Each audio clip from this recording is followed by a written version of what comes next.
Hello, my name is Alex Ghazi and I am the head of the Abu Dhabi office of Tamimi and Company law firm.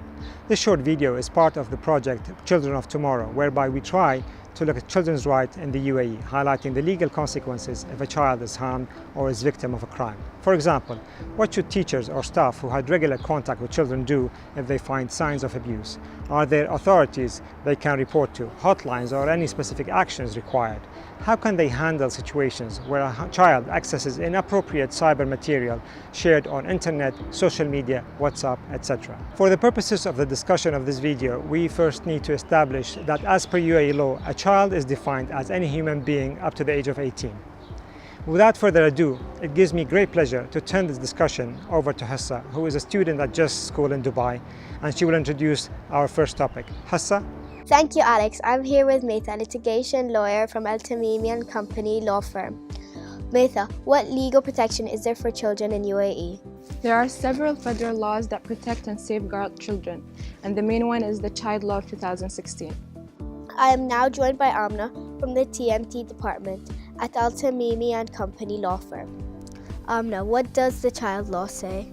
The Child Law is the legislation issued solely to address the rights of children in the UAE. It sits alongside and connects other federal laws in the UAE which relate to children matters, such as the employment law, juvenile law and criminal law. So the Child Law sets out the objectives that the UAE authorities hope to achieve for every child, including the right to a safe life, the right to freedom, the right to development and the right to protection from abuse and negligence. The law expands on the necessity of educating children about their rights under UAE law and emphasises the principles of tolerance, equality and justice. The law expands on the necessity of educating children about their rights under the law and emphasises the principles of justice, equality and tolerance. No discrimination is allowed by any means for race, gender, religious beliefs and social status. Ladies, what do teachers and students need to know about this law? Education is one of the most vital and key issues in a child's life.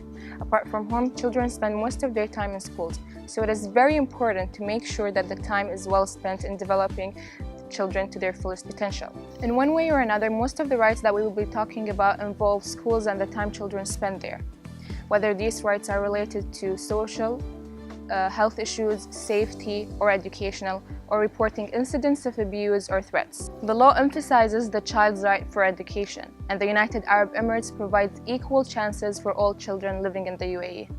The law also imposes certain obligations on teachers and school staff, such as reporting, which we will discuss later, and therefore it is important that teachers and school staff should be familiar with these laws and regulations as well as any relevant school policies. The law notes that the UAE is to take certain measures in regard to education, such as involving parents in decisions concerning children, prohibiting all forms of violence, ensuring the development of each child mentally, physically, socially and ethically, and developing programs and institutions specifically designed to receive complaints or reports in relation to any violation of children's rights. So to summarize, if anyone suspects any child is either being abused in any way or victim of a crime, they must as soon as possible notify the Special Children Units in any police station or call the Ministry of Interior hotline 116-111 or send an email to the following email address which appears at the bottom of the screen.